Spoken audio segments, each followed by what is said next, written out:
dans cette nouvelle chronique mystère. Aujourd'hui, mon invité, c'est un mathopédien passionnant, plongeur de formation à la retraite qui a fait 369 fois la plongée de l'Empress of Ireland. J'accueille aujourd'hui le chroniqueur Langis Dubé. Bonjour Langis, ça va? Bonjour Christophe, ça va bien, oui. Tu étais venu l'année dernière pour nous parler de ton livre. Aujourd'hui, de quoi tu me parles? Bien, on peut parler de différents sujets. Par exemple, on peut parler du métier de plongeur ou on peut parler de l'Empress of Ireland encore aussi. Il y a bien des choses à dire là-dessus. On peut parler des nouvelles technologies de plongée. On peut parler de... Oui, bien sûr. Bien, commençons par le métier de plongeur, justement. OK. Donc, comment c'est arrivé tout ça? Ah, ben moi, dans mon cas, là, si je raconte mon expérience personnelle, moi, je travaillais comme soudeur auparavant, une compagnie à Rimouski, puis à un moment donné, la compagnie a été achetée par une autre, puis finalement, ils ont mis la clé sur la porte. Donc, puis moi, j'avais déjà une certaine expérience en plongée sous-marine, en plongée sportive. Donc, j'ai pensé à ça, j'ai dit, je vais tenter ma chance en plongée commerciale. Donc, je suis allé suivre un cours de scaphandrier. J'étais dans la première équipe de scaphandrier à être formé au Québec, à l'Institut de marine de Rimouski. Le cours se donnait à Saint-Romuald. Puis à partir de ce moment-là, j'ai commencé à travailler comme plongeur commercial. Là, je gagnais ma vie sous l'eau. Je faisais toutes sortes de travaux de construction, mais sous l'eau. OK. Ouais. En gros, un plongeur commercial. Peux-tu m'expliquer un peu c'est quoi? Ben, c'est un plongeur qui gagne sa vie. C'est un homme qui gagne sa vie sous l'eau, en travaillant en plongée sous-marine, si on veut. OK. Dans le cours de scaphandrier, on travaillait avec des équipements comme un casque rigide, un gros casque en fibre de verre. On était relié à la surface avec un ombilical. Il y a des caméras sur ce casque-là. On était en communication auditive aussi. Donc, tout ce que le plongeur fait sous l'eau, il le voyait en haut sur la console, la caméra. Fait qu'on faisait toutes sortes de travaux sous l'eau, de la soudure, on coulait du béton sous l'eau, on faisait des films vidéo, n'importe quoi. J'ai même fait du marteau, de l'aiguine, de la scie à chaîne sous l'eau. OK. Scie à chaîne. Ouais. Ben, c'était une scie à chaîne pneumatique ou même hydraulique aussi. Okay. Hein. Fait que tous les métiers de la construction en surface, on les exécutait sous l'eau. OK. Pour faire différents travaux d'entretien? Oui, surtout les quais. Les quais sont beaucoup désuets au Québec. Ouais. Il y a beaucoup de travail à effectuer là-dedans là, pour les maintenir en ordre ou même les remplacer complètement. Là, les bateaux, si on travaillait sous les bateaux, des fois une urgence, un bateau qui avait parti un trou en dessous, par exemple, il fallait aller souder sous ce bateau-là. Toutes sortes de travaux du genre, là, si tu veux. Là. Puis l'Empress of Ireland, c'est arrivé comment, ça? Ah, l'Empress of Ireland, ben ça, c'était à mes tout débuts. Quand j'ai commencé à suivre mon cours en 79, j'ai entendu parler vaguement un peu de l'Empress of Ireland. Puis là, c'était devenu... là, j'ai suivi mon cours de plongée. Puis là, ça n'a pas été long. On est allé sur l'Empress of Ireland. On n'avait pas d'expérience à l'époque. Mais ça, c'est vraiment une épave fabuleuse. C'est une épave semblable à celle du Titanic. Une tragédie aussi grande en importance, mais complètement oubliée. Puis ça nous intéressait beaucoup. Puis à l'époque, on avait le droit, nous les plongeurs, de remonter des objets. Aujourd'hui, on ne peut plus faire ça. Aujourd'hui, l'épave est protégée. Mais cette manière de fonctionner-là a permis de fonder des musées de la mer. Des musées, comme le musée de la mer à Pointe-au-Père. On leur prêtait des objets, on leur donnait des objets. Fait que là, les musées pouvaient continuer de parler, de faire connaître cette tragédie-là au grand nombre. En se servant justement des objets, les objets à l'appui. Là, Tu l'as mentionné, puis je me suis souvent posé la question, tu peux peut-être me répondre, pourquoi l'Empress of Ireland, qui est une tragédie aussi grave que celle du Titanic, pourquoi elle a sombré dans l'oubli aussi rapidement? C'est ça. C'est assez spécial, c'est parce que, premièrement, elle est dans l'ombre du Titanic aussi, parce que le Titanic avait coulé 2 ans auparavant. Il était censé être insubmersible. Puis le Titanic était plus gros aussi, puis c'est sa première traversée. Tandis que l'Empress of Ireland, lui, il a fait 96 traversées aller-retour. Il avait déjà fait ses preuves. C'est ça. Puis c'était un bateau qui il était comme rodé, on va dire. Puis là, ce qui est arrivé aussi, il a coulé, puis c'était des immigrants qui étaient à bord. Donc, c'était pas comme le Titanic. Le Titanic, c'est son voyage inaugural. C'était toutes les grosses gommes, on va dire. Là. Ben oui. Fait que là, ça avait plus d'impact. Puis là, l'Empress a coulé. Puis ce qui est arrivé, c'est que la Première Guerre mondiale a éclaté presque aussitôt après. Ah, ben un oui, c'est mois vrai. et demi après la C'est Première vrai. Guerre mondiale. Ouais. Après ça, il y a eu la grippe espagnole. Après ça, un petit peu plus tard, il y a eu la crise économique des années 30. Là. Ouais, ouais. Tous des facteurs qui ont contribué à que l'Empress a sombré dans l'oubli. Personne n'est au courant de ça. Même dans les années 1980, quand je commençais à plonger, des fois, à des personnes à Rimouski, dans le coin où l'Empress a coulé, je leur posais des questions des fois sur l'Empress Violent. C'est quoi ça? Ils n'étaient pas au courant, c'est coulé dans leur cours. Ouais. Une pareille tragédie. Ouais. C'était incroyable. Puis même, à un moment donné, l'Empress Violent, aussitôt qu'il a coulé, là, c'est devenu une nouvelle mondiale. Rimouski était devenu le centre du monde à l'époque. Si tu vas faire une recherche sur les journaux, les vieux journaux, là, ben Rimouski était vraiment le centre d'attraction du monde entier. Parce que c'était vraiment une tragédie qui touchait énormément de gens. Là, ouais. Puis après ça, ben, c'est ça, avec tout ce qui s'est passé dans l'actualité mondiale, c'est bien logique. C'est bien logique. Ouais. Puis, ben là, il commence à sortir de l'oubli parce que Ouais. là, il y a des gens qui écrivent des livres. Moi, j'en ai écrit un petit livre, là, sur mes plongées sur l'Empress. Il y a David Saint-Pierre qui a écrit un beau bouquin dernièrement. C'est son deuxième. Un bouquin très, très, très bien documenté avec des photos magnifiques, des photos d'époque. Il y a le chasseur d'épave aussi, Samuel Côté. Ouais.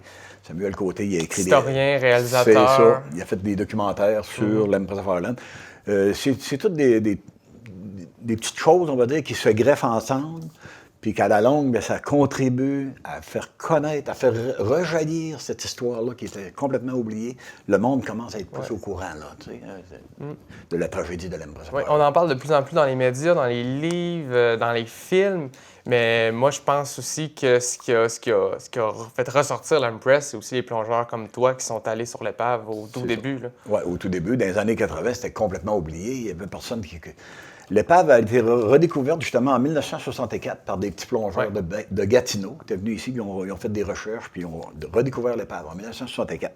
Après ça, les plongeurs étaient plus ou moins bien équipés, ils étaient en petit wetsuit, ça fait qu'ils ne faisaient pas des plongées tellement longues, là, parce que c'était tellement froid. Au bout d'une vingtaine de minutes, ils sortaient de là, il y avait les lèvres bleues, les doigts gelés. C'est vraiment froid à plonger sur l'Empress là-dedans. Tout ça est bien équipé. Puis là, moi, j'ai commencé à plonger dans les années 1980. Mais là, on était un peu mieux équipés. On avait des dry suits. On avait un underwear en dessous de ça, des combinaisons isothermiques. Des combinaisons, c'est ça. Puis, fait que là, on pouvait demeurer plus longtemps, on pouvait aller plus profond, on pouvait faire des plongées plus longues. On était mieux équipés avec des meilleures lampes aussi. Puis là, ça évolue toujours. Aujourd'hui, la plongée, j'ai arrêté de plonger sur l'Empress en 1993. J'ai arrêté de plonger comme scaphandrier en 2012. Mais là, aujourd'hui, on parle de recycleurs. C'est pas un recycleur, c'est que l'air expiré revient. Autrement dit, il est épuré par une cartouche de CO2, qui absorbe le CO2. Excuse-moi, là, je ne suis pas compétent dans le système, là, mais c'est assisté aussi par ordinateur. Okay. Donc, ça permet des plongées plus profondes, plus longtemps. Okay. Puis plus chaude aussi parce que l'air est réchauffé. Ça fait que, ça évolue toujours. C'est des nouvelles technologies. C'est ça, les plongeurs recycleurs. Si mettons, je retombais à cet âge-là, vingtaine d'années, 25 ans, là, je m'équiperais d'un recycleur aujourd'hui, puis ça me permettrait des plongées plus profondes, moins de décompression à faire. C'est ça. Et là, en ce moment, sais-tu c'est quoi qui se passe sur l'épave de l'Empress? Est-ce que ça... Parce que là, vu qu'on ne peut plus monter d'objets, est-ce qu'il y a quand même des visites qui se font? Oui, ça continue toujours. Mais il y a eu des décès aussi. Il y a eu 6 plongeurs qui sont décédés depuis 1914, qui se sont rajoutés à la liste, autrement dit, des victimes de l'Empress Ireland. Parce qu'il y avait 1012 personnes qui sont décédées en 14 minutes, mais tu peux rajouter les 6 plongeurs. Là. Ça fait que... c'était quoi ta question encore? J'en ai pas de petit peu. Ma question, c'était, maintenant, aujourd'hui, qu'est-ce qui se passe sur l'Empress? Est-ce qu'il y a encore des visites? C'est ça. Est-ce que c'est encore fréquenté? Là, ça a continué. Il y avait un service de charter, qu'ils appellent, de service qui amenait des plongeurs en bateau sur le site de l'Empress, puis là, ils plongeaient. Ouais. Mais compte tenu qu'il y a eu des décès comme ça, ben là, ça a comme diminué l'attrait. Puis vu qu'on ne peut pas remonter d'objets aussi, il y a moins d'attrait pour ça. Mais il y a toujours quand même des gens qui aimeraient beaucoup aller visiter. Ouais. C'est une épave magnifique. Parce que contrairement au Titanic, le Titanic, lui, il est comme cassé en deux. Ouais. Puis l'avant et l'arrière sont, je pense, à 1 kilomètre de distance, avec des champs de débris au centre. Mais l'Empress, lui, il est tout d'un bloc.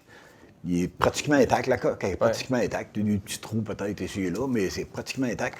Puis quand il est tombé sur le côté de même, puis là, ben, les superstructures ont comme glissé en accordéon, ils ont tombé un peu au fond, ils se fondent. Mais ça reste que c'est une épave magnifique. Là. Je te dirais les vestiges des paquebots à vapeur du début du 20e siècle. L'Empress, ça serait une des plus magnifiques épaves à visiter. Là, okay. C'est pratiquement un musée sous-marin. Ouais.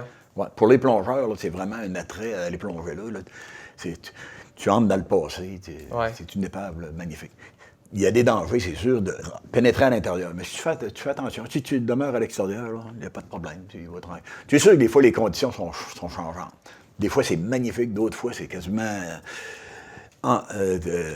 c'est quasiment épeurant, on va dire, parce que tu vois rien. Ça dépend des conditions.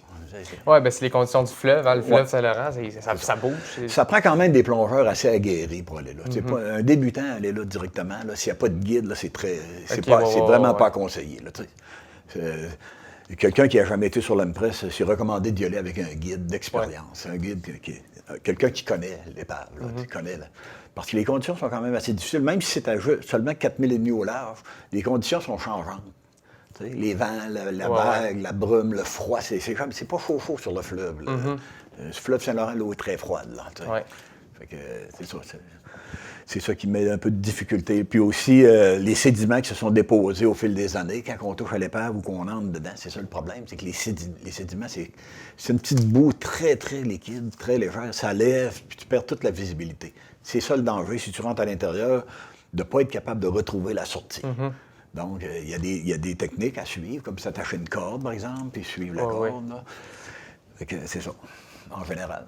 En terminant, tu as écrit un livre que tu as publié l'année dernière. Oui. Là, tu m'as fait un petit scoop hors caméra. Tu es en train d'en écrire un deuxième. Oui, on travaille là-dessus. On débute ça tranquillement, pas vite. Là. Mon premier livre, c'était mes 369 plongées sur l'Empress of Ireland. Puis c'est ça parlait de quelques plongées que j'ai effectuées sur l'Empress. Mais là, il y en a un deuxième qui s'en vient. Là, ça va peut-être ça va être, je ne sais pas le titre exactement, mais ça pourrait parler des secrets de l'Empress of Ireland, par exemple. En tout cas, donc, tu restes encore sur l'Empress, mais là, plus le premier livre parlait surtout de plongeurs. Là, ça va surtout parler de l'épave, c'est ça? L'épave, les plongées aussi encore, mais ça va être des petits secrets, des places mystérieuses. En tout cas, c'est encore en suspens, c'est pas encore coulé dans le béton, mais on travaille là-dessus. C'est parti pour un deuxième livre. Bien, j'ai vraiment hâte de lire ça. Ben oui. Donc, merci beaucoup, Langis, d'être venu à l'émission pour cette chronique. J'adore parler avec toi parce qu'on voit que tu es vraiment un passionné d'épave, un passionné de plongée. Puis c'est le fun de jaser avec des passionnés. Donc, merci beaucoup d'être venu à l'émission. Si vous voulez en apprendre davantage sur le métier de plongeur, sur l'épave de l'Empress of Ireland, je vous invite bien entendu à vous procurer le livre « Mes 369 plongées sur l'Empress of Ireland » et aussi à aller visionner l'entrevue qu'on avait faite ensemble l'été passé, où on a pu parler encore plus en profondeur de tout ça, de tout ce métier. Et tout. Donc, encore une fois, merci beaucoup, Langis, d'être venu à l'émission. Merci beaucoup. C'est moi qui te remercie, Christophe, franchement. Non? C'est un honneur d'être invité à ton émission. Ah, bien, merci beaucoup. Merci.